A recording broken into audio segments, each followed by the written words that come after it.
Hi everyone, welcome to Cric Chat Venkatesh. మీలో ఎంతమంది Amitabh Bachchan Devar cinema చూసారో నాకు తెలియదు, చాలా తక్కువ మంది చూస్తుంటారు. కానీ దాంట్లో ఒక ఫేమస్ డైలాగ్ ఉంది. అదేంటంటే దాంట్లో అమితాబ్ బచ్చన్ ఒక స్మగ్లర్ అనమాట. స్మగ్లర్గా రాంగ్ వేలో డబ్బులు సంపాదిస్తాడు. అతని తమ్ముడు శశి కపూర్, అతనేమో పోలీస్ ఇన్స్పెక్టర్గా ఉంటాడు. అతను అంటాడు అనమాట, ఇద్దరి మధ్య వచ్చిన కాన్ఫ్లిక్ట్ వస్తుంది. అప్పుడు అంటాడు అమితాబ్ బచ్చన్, నా దగ్గర కారు ఉంది, బంగ్లా ఉంది, వాళ్ళతో మనీ ఉంది, నీ దగ్గర ఏముంది అంటాడు. అప్పుడు శశి కపూర్ అంటాడు, మేరే పాస్ మా హై, నా దగ్గర మా అమ్మ ఉంది, నాతో నీ దగ్గర అన్ని, నీ దగ్గర బోళ్ళంత సంపద ఉండొచ్చు, నాతో పాటు అమ్మ ఉంది అంటాడు. సో అలాగే ఇండియన్ క్రికెట్లో మనకి ఒక ధైర్యం ఏంటంటే హోమ్ సిరీస్ ఆడుతున్నప్పుడు హమారే పాస్ అశ్విన్ హై, అశ్విన్ ఉన్నాడు మాతో పాటు. అశ్విన్ ఉన్నంత వరకు తిరుగులేదు.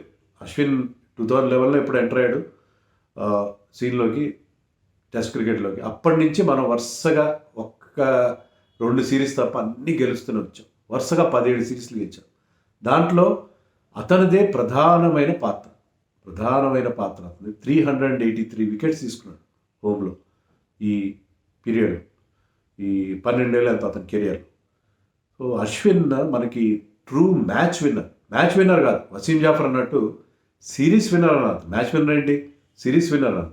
అశ్విన్ మన ప్రొఫెసర్, సైంటిస్ట్ అలాంటి ఏవో పేర్లు పెట్టుకున్నా కానీ అతను సిరీస్ విన్నర్. మనకున్న తురుపు మొక్క, మనకున్న బిగ్గెస్ట్ అసెట్ అట్ హోమ్.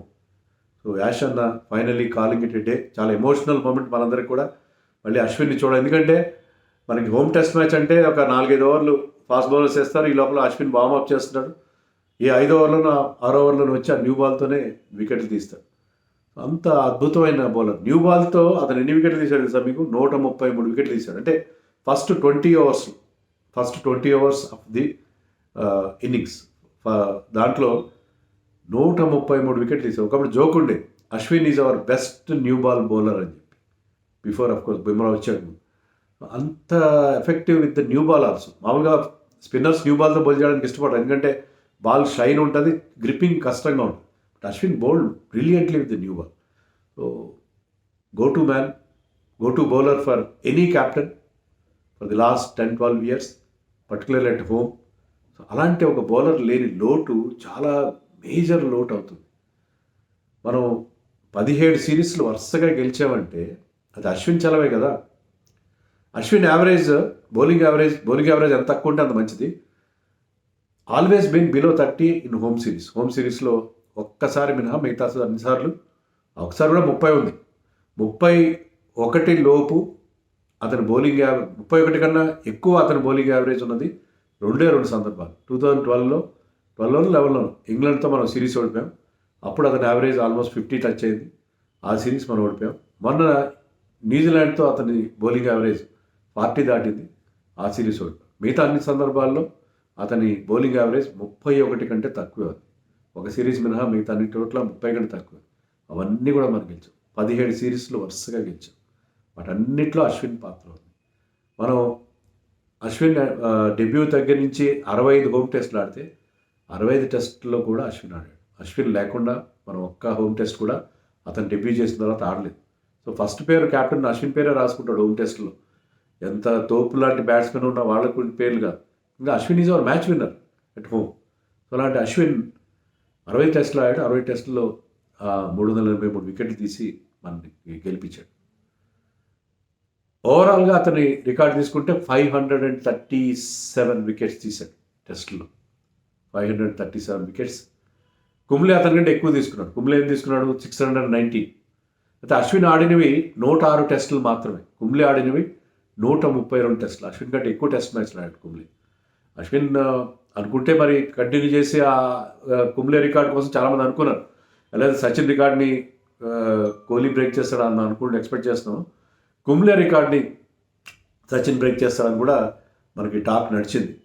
కానీ he said he wanted to quit in the right time. So 537 wickets అతనికి ఉండడం అనేది మనం చూసాం. సో అద్భుతమైన ఫిగర్స్ ఉన్నాయి. అంతేకాకుండా ఈజ్ అన్ ఆల్రౌండర్. 3,503 రన్స్ చేసి తను 106 టెస్టులో 3,500 పరుగులు చేయడం అంటే సామాన్యంగా 6 టెస్ట్ సెంచరీలు ఉన్నాయి దాంట్లో. సో ఒక ఆల్రౌండర్ 500 వికెట్స్ తీయడం, 3000 కంటే ఎక్కువ రన్స్ చేయడం, అలాంటి వాళ్ళు ముగ్గురే ఉన్నారు. Shane Warne, Stuart Broad and Ashwin. So ఆ సెలెక్ట్ కేటగిరీలో అతను ఉన్నాడు. సో అద్భుతమైన రికార్డ్ అతనికి ఉంది. 6 టెస్ట్ సెంచరీలు చేశాడు. దాంట్లో 5 ఇండియాలో వచ్చినట్టు, ఒకటి వెస్టిండీస్లో వచ్చింది. కానీ వీటన్నిటికంటే అతను నచ్చిన ఇన్నింగ్స్ ఏంటంటే సిడ్నీలో లాస్ట్ ఆస్ట్రేలియా టూర్లో అతను విహారీ కలిసి 42 ఓవర్లు ఆడి 62 రన్స్ చేశారు. విహారీకి ఏమో హ్యామ్స్ట్రింగ్ ప్రాబ్లం, కాలు కదపలేడు. అశ్విన్కి బ్యాక్ ప్రాబ్లం, కనీసం షూలేస్ కట్టుకోలేడు. కానీ ఇద్దరు ఆ పెయిన్ని తట్టుకొని వాళ్ళు బౌన్సర్లు వేస్తున్నారు. మనకి లాస్ట్ డే రోజున 5 వికెట్లు పడ్డాయి. ఇంకో వికెట్ పడితే మనం ఆ మ్యాచ్ ఓడిపోయాడు. కానీ ఇద్దరు కలిసి నిలువరించారు ఆస్ట్రేలియా గెలుపుకి. సైంధవుడిలాగా అడ్డుపడ్డారు ఆస్ట్రేలియా గెలుపు. 42 ఓవర్లు అంటే 1.5 సెషన్ పైన ఆడారు. Almost half of the day కంటే ఎక్కువ ఆడారు. ఇద్దరికి పెయిన్ ఉంది. ఎలా ఆడారో మనకు తెలియదు. అంత ఇన్స్పిరేషనల్, అద్భుతమైన performance, legendary performance, epic innings అది ఇద్దరు. వాళ్ళిద్దరు ఆడిన దాన్ని ఎప్పటికి మర్చిపోతాం. అశ్విన్ చేసిన 6 సెంచరీల కంటే కూడా దాంట్లో వాళ్ళిద్దరు కలిసి చేసి చాలా తక్కువ రన్స్, కానీ they are worth their weight in gold. So అలాంటి ఇన్నింగ్స్ అశ్విన్ నుంచి మనం చూసాం. Is always fighter. Started his career as a batsmen. Opening Rohit Sharma కూడా అన్నాడు ఈరోజు ప్రెస్ మీట్లో. ఏమన్నాడంటే అశ్విన్ నేను ఇద్దరం ఒకటే ఏజ్ కదా ఆల్మోస్ట్ వాళ్ళిద్దరిది. అండర్-16 నుంచి కలిసి ఆడుతున్నాం. అప్పట్లో అతను బ్యాట్స్మెన్ అతను. తర్వాత నేను విన్నది ఏంటంటే ఎవరో అశ్విన్ అంట తమిళనాడు తరఫున 5 వికెట్లు తీశాడు, 7 వికెట్లు తీశాడని చెప్తున్నారు. అదేంటి అతను బ్యాట్స్మెన్ కదా అనుకున్నాడు. సో బ్యాట్స్మెన్ నుంచి అతను ఎల్వాల్ అయ్యి ఒక ఆఫ్ స్పిన్నర్గా వచ్చాడు. ఆఫ్ స్పిన్నర్గా మొదట్లో ఆఫ్ స్పిన్ మాత్రమే వేసేవాడు. తర్వాత ఇప్పుడు ఎలా అయిపోయిందంటే గేమ్లో మీకు వేరియేషన్స్ కావాలి. ఆ వేరియేషన్స్ డెవలప్ చేశాడు. క్యారమ్ బాల్ డెవలప్ చేశాడు. కొన్నిసార్లు లెగ్ స్పిన్ వేసేవాడు. యాక్షన్లో రకరకాల మార్పులు, పాజ్ అండ్ డెలివర్, సడన్గా ఆగిపోయి బ్యాట్స్మెన్ మూమెంట్ అబ్జర్వ్ చేసి బాల్ని డెలివరీ చేయడం, ఎన్నో రకాల. మరి అతను ప్రొఫెసర్ కదా, అతనికి ఉన్న ఆ థింకింగ్ బ్రెయిన్తో రకరకాల వేరియేషన్స్ డెవలప్ చేసి వికెట్లు తీశాడు. But his action always remained clean. మురళీధరన్కి 800 వికెట్లు వచ్చి ఉండొచ్చు, కానీ అతని యాక్షన్ మీద ఎప్పుడు ఆ నీడిల్ ఆఫ్ సస్పెన్షన్ అలాగే ఉంటుంది. కానీ అశ్విన్ యాక్షన్ ఎవ్వరు క్వశ్చన్ చేయరు. Had a clean action and అద్భుతమైన బౌలింగ్. అదే కొన్నిసార్లు ఫుల్ షర్ట్ వేసుకుని కూడా బౌలింగ్ వేశాడు. ఎందుకంటే హాఫ్ షర్ట్ ఫుల్ షర్ట్ వేసుకుని ఎందుకు బౌలింగ్ చేస్తున్నారు అంటే వాళ్ళు ఆ బెండింగ్ ఆఫ్ ది ఆర్మ్ని కవర్ చేయడం కోసం అన్నట్టుగా అన్ని చెప్పడం కోసం, అన్ని అందరి దృష్టికి తేవడం కోసం ఫుల్ షర్ట్ వేసుకుని కూడా కొన్నిసార్లు బౌలింగ్ చేశాడు. So he wanted to bring it to the notice of everybody. So Ashwin action మాత్రం ఎప్పుడు క్లీన్గా ఉంది and is very good thinker of the game. Unfortunately అన్ని టెస్ట్లు ఆడినా ఇండియా లీడ్ చేసే అవకాశం రాదు. అతనికి మన వివిఎస్ లక్ష్మణ్కి ఇద్దరికి వాళ్ళు మ్యాచ్ విన్నర్స్. ఇండియాకి ఎన్నో మ్యాచ్లు గెలిపించి పెట్టారు, కానీ ఏ ఫార్మాట్లో కూడా వాళ్ళు ఎప్పుడు క్యాప్టెన్ చేసే అవకాశం వాళ్ళకి మన టీం ఇవ్వనే లేదు. సురేష్ రైనా లాంటి వాళ్ళు క్యాప్టెన్ చేశారు, అజయ్ జడేజా క్యాప్టెన్ చేశారు, ఎంతోమంది ఇండియా క్యాప్టెన్ చేశారు. ఈవెన్ లేటెస్ట్గా రుతురాజ్ గైక్వాడ్ లాంటి వాళ్ళు చాలామంది క్యాప్టెన్ చేస్తున్నారు, కానీ వీళ్ళిద్దరికి ఏ ఫార్మాట్లో కూడా ఎప్పుడు ఇండియాని లీడ్ చేసే అవకాశం లేదు. And both of them remain to be the greatest match winners India has produced. One of the greatest match winners India has ever produced. So అశ్విన్కి ఏదో అన్యాయం జరిగిందని చెప్పట్లేదు, కానీ అతను క్యాప్టెన్ చేయగలడు. Very very intelligent cricketer. We know about his game awareness and his cricketing brain, but never got the chance. బౌలర్స్కి ఎప్పుడు ఇవ్వరు అనుకోండి. సో మొత్తం 765 వికెట్లు తీశాడు. ఈవెన్ ఆల్ ఇంటర్నేషనల్ క్రికెట్లో ఆల్ ఫార్మాట్స్ కలిపి. అది కూడా కుంబ్లే తర్వాత సెకండ్ బెస్ట్ అది. ఈవెన్ వన్డేల్లో కూడా అతని ప్లేస్ కోల్పోయాడు. 2017 ఛాంపియన్స్ ట్రోఫీ తర్వాత ఫింగర్ స్పిన్నర్స్ వద్దనుకున్నాను, కానీ మళ్ళీ ఈవెన్ T20స్లో కూడా రీసెంట్ T20 వరల్డ్ కప్స్లో కూడా అతను ఆడాడు. 23లో ఆడలేదు, బట్ అతను ఇప్పటికీ T20లో కూడా అతను ప్రూవ్ చేసుకుంటున్నాడు. సో చాలాసార్లు అతనికి క్వశ్చన్స్ రేజ్ అయినాయి, ఆయన ప్రతిసారి ప్రూవ్ చేసుకుంటున్నాడు. మిగతా వైట్ బాల్ ఫార్మాట్ టెస్ట్ మ్యాచ్లో అతనికి ఎప్పుడు తిరగలేదు. ఒకనొక సందర్భంలో మన కోచ్ రవి శాస్త్రి కూడా అన్నాడు, అవుట్ సైడ్ ఇండియా మా first choice spinner is Kuldeep Yadav, Ashwin కాదని అనలేదు, కానీ అశ్విన్ కాదనే కదా అర్థం. సో అలాంటి అన్నా కూడా ఇవన్నీ కూడా భరించాడు, అన్నీ కూడా తట్టుకున్నాడు. బట్ అశ్విన్ ఆల్వేస్ ఒక లెజెండరీ స్పిన్నర్గా మనకి మిగిలిపోయాడు. బోల్డ్ అండ్ రికార్డ్స్ అతని 37 5 వికెట్ హాల్స్ ఉన్నాయి అతను టెస్ట్లో.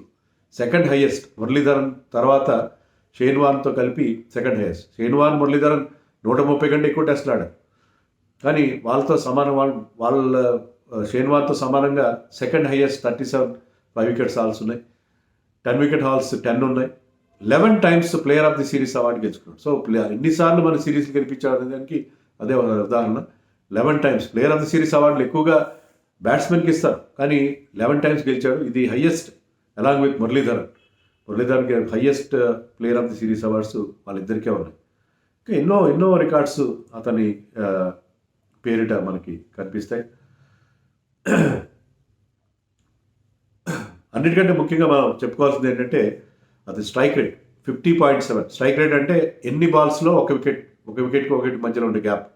సో ప్రతి 50 డెలివరీస్కి ఒక వికెట్ తీస్తారు. 50.7 టాప్ 10లో ఉన్నాడు వరల్డ్లో. 200 వికెట్స్ తీసిన వాళ్ళు టాప్ 10లో ఉన్నాడు. ఎవ్రీ 50 బాల్స్కి వికెట్ తీస్తాడు. సో అంత ఎఫెక్టివ్ బౌలర్. అతను తీసుకున్న 537 వికెట్లో ఆల్మోస్ట్ హాఫ్ 268 లెఫ్ట్ హ్యాండర్స్.